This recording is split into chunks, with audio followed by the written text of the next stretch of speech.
Bumi telah tiada, dilemparkan ke dalam lautan kosmik oleh murka Hiranyaksha. Di Brahma Loka, Weda menjadi sunyi. Di Tapa Loka, nyala api suci kehilangan kekuatannya. Di Gandharwa Loka, musik tak lagi dimainkan oleh para apsara. Di Chandra Loka, Dewa Bulan bersembunyi dalam duka. Dan di atas semuanya, Swarga Loka menanti, hancur sunyi, menyaksikan akhir dari semua kedamaian.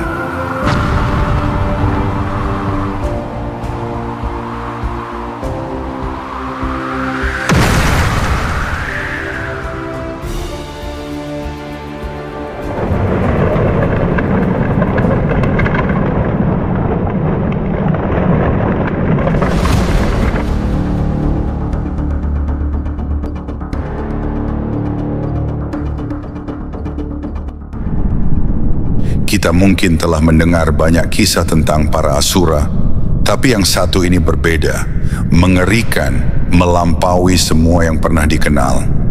Seluruh hidupnya diabdikan untuk satu tujuan, menghancurkan ketiga dunia sekaligus. Ia begitu kuat hingga bahkan Dewa Wisnu sendiri harus turun ke dunia dan menjelma menjadi awatara untuk menghadapinya.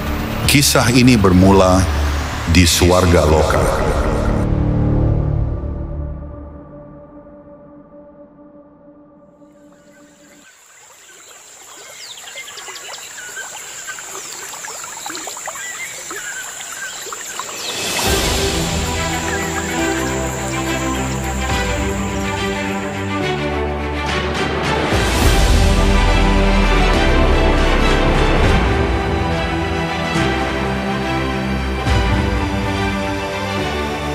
Swarga Loka, tempat kedamaian dan kebahagiaan para dewa, yang dikenal dengan keindahannya.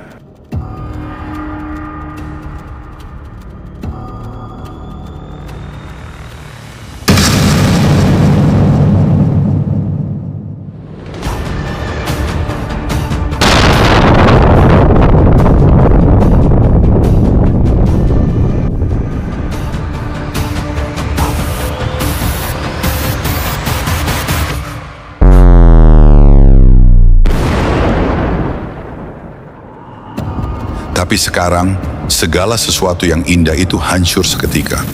Swarga terjebak dalam bayang-bayang kegelapan yang mendalam saat Hiranyaksha mengerahkan pasukan raksasanya yang tak terhentikan.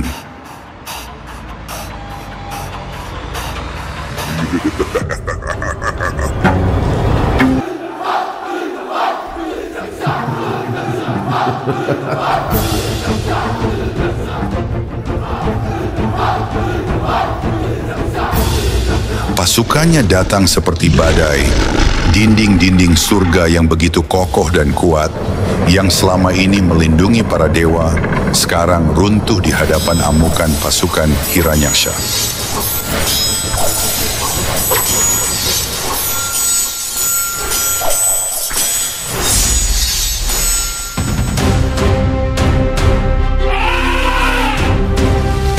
Para apsara yang biasanya menari riang, bernyanyi dalam kedamaian, kini jatuh terbunuh satu persatu, tak berdaya. Semua yang ada di swarga dihancurkan, ditenggelamkan, dan dibinasakan.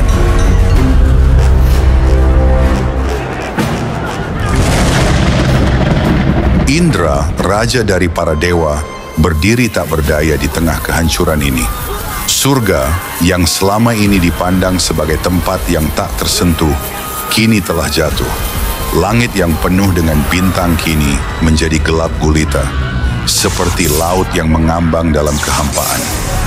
Bumi yang selama ini menjadi tempat perlindungan para makhluk, kini tenggelam ke dalam lautan kosmik yang mengerikan. Tanah, laut, langit, semua menyatu dalam kekacauan tanpa batas.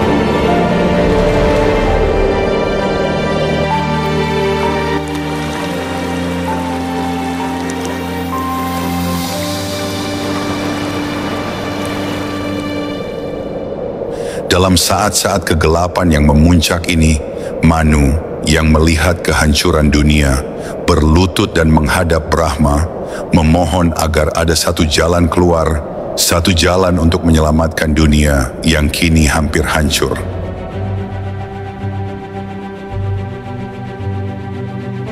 Dan Brahma dengan suara yang penuh kebijaksanaan dan kekuatan berbicara, Narayana akan turun. Dia akan menyelamatkan dunia yang tenggelam dalam keputusasaan ini.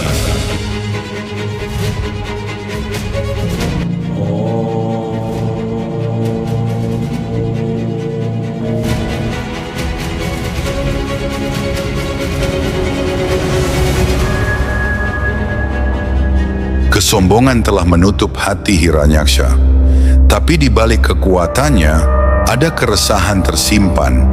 Ada mimpi yang terus menghantuinya, mimpi tentang kutukan, tentang seseorang yang akan datang untuk merebut bumi darinya. Meski dia terus menyangkalnya, tapi kegelisahan itu tak pernah pergi. Dan jauh di lubuk jiwanya, ia tahu waktunya akan tiba.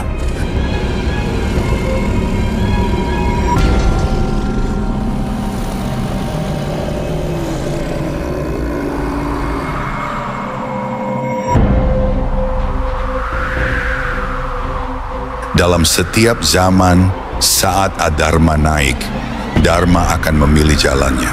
Ketika kesombongan tak lagi mengenal batas, keadilan harus turun tangan, dan roda waktu pun kembali berputar.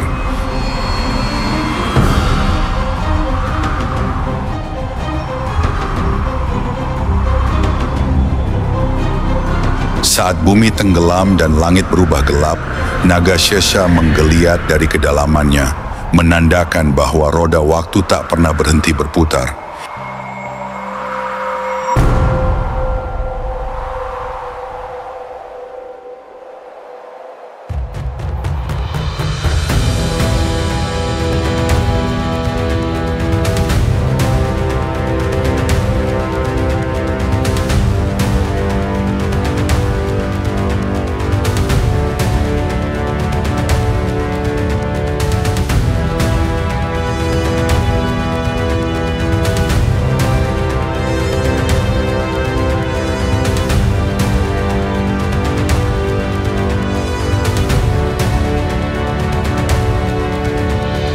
Dan di saat yang sama, Waraha, wujud awatara Wisnu yang agung, mulai bangkit dari lautan kosmik yang gelap. Waraha, Wisnu dalam wujud babi hutan yang menyeramkan, ditugaskan untuk menyelamatkan bumi yang tenggelam, mulai bergerak menuju dunia yang hancur.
Dengan darah yang mengalir dan amarah yang membakar, Hiranyaksha dan seluruh pasukan raksasa melawan dengan segenap kekuatannya. Ia berteriak penuh kebencian, "Bumi adalah milikku. Aku yang menenggelamkannya seperti mainan. Tak ada yang bisa merebutnya dariku." Tetapi ia salah, karena Waraha muncul untuk mengingatkan bahwa tidak ada yang bisa melawan takdir, bahwa tidak ada kekuatan yang lebih besar daripada Dharma yang akan menjaga keseimbangan alam semesta.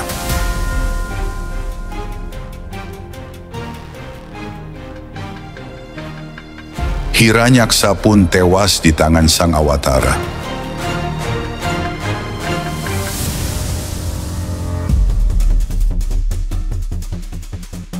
Saat semua alam bersorak karena kemenangan, pertempuran sejati belum dimulai, dan satu kesalahan akan menyalakan api dendam berikutnya. Karena saat satu asura jatuh, yang lain akan bangkit, membawa amarah yang lebih besar dan kehancuran yang lebih luas. Hiranyakasipu akan bangkit dengan penuh dendam, siap membalaskan kematian saudaranya, Hiranyaksa. Maka kisah Hiranyakasipu, Prahlada dan Narasima akan segera dimulai.